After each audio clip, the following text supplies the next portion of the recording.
lot of you guys ain't gonna like this, but I'm gonna say it. 5 reasons you should stop mowing grass. Now, I know some of you guys love it, right?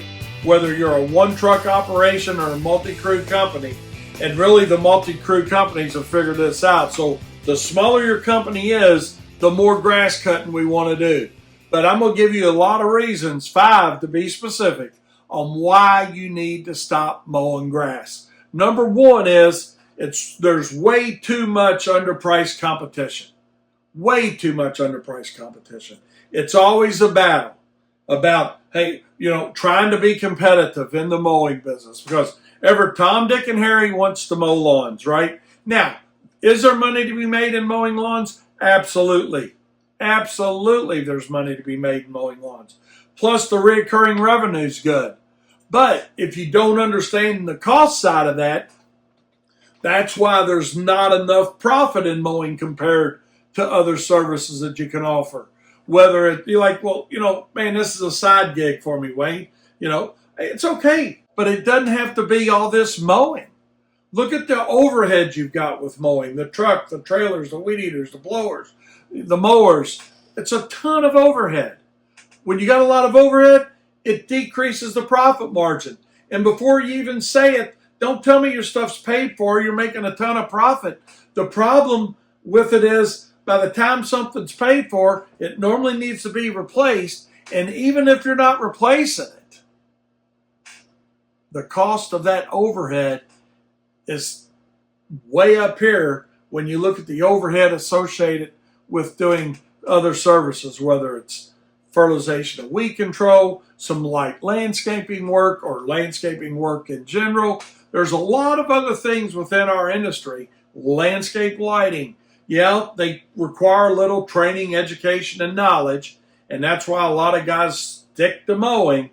But what you're going to see is there's a whole lot more profit dollars out there than you're going to have in the mowing side of your business. So we've talked about 2, right? A lot of underpriced competition. And I'm going to tell you, I've been in the business 46 years. That'll never change. Because for as many that fall out, there's more that come in. You have to satisfy a customer based on your own market 30 to 40 times a year, or maybe 50 times a year for some markets.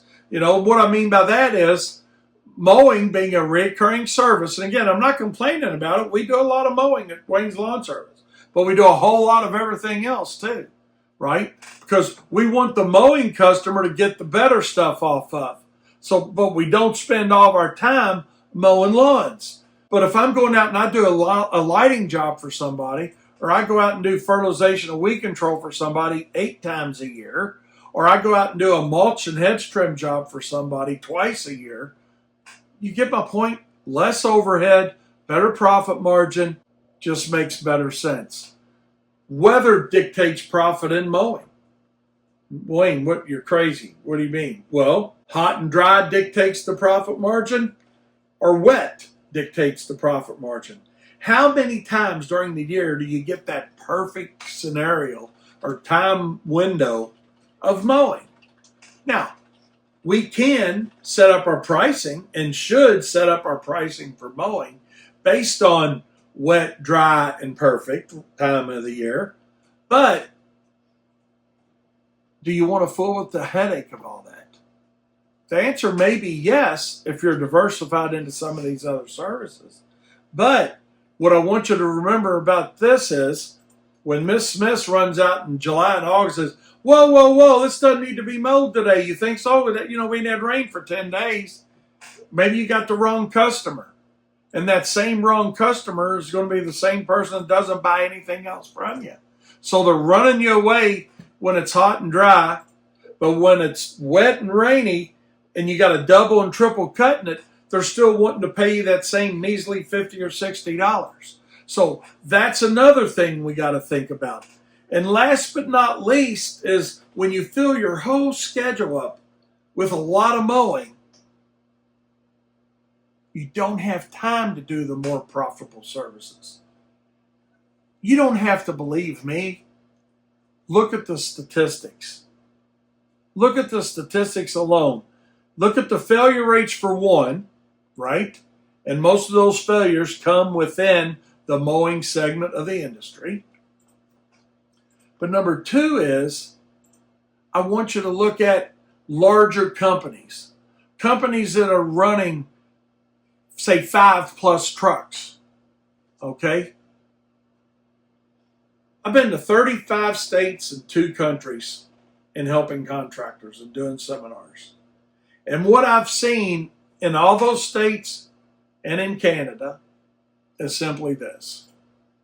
You see large companies that are full service. You see large companies that are strictly lighting, strictly fert and weed, strictly landscaping. But generally what you don't see, and maybe one of you guys are watching this and saying, well, BS, Wayne, I'm a very large mow-only company. But statistically, you don't see a whole lot of that. And why? It's because as we go from a one-truck operation and we're starting to grow and scale our companies, what we see happening is we need to diversify those services and offer more profitable services in that time frame that we have during the day to go out and provide those services. So the reality of it is there's 5 reasons why you want to think about doing less mowing. Number 1 is too much underpriced competition, not enough profit margin because of the variables we discussed. You got to satisfy people 30 to 50 times a year. And I'm not against satisfying people. I'm really not. But I'd rather satisfy 50 people or 30 people at a higher profit margin than worrying about it at a lower profit margin. Weather dictates your profit in mowing, hot or dry. So you can't get on either side of that. It gets you on both sides. And like I said, last but not least, it takes away the time to do the more profitable services. Take the time, diversify your services, do less mowing, add on these profitable services, and then you'll understand why profit's not a dirty word.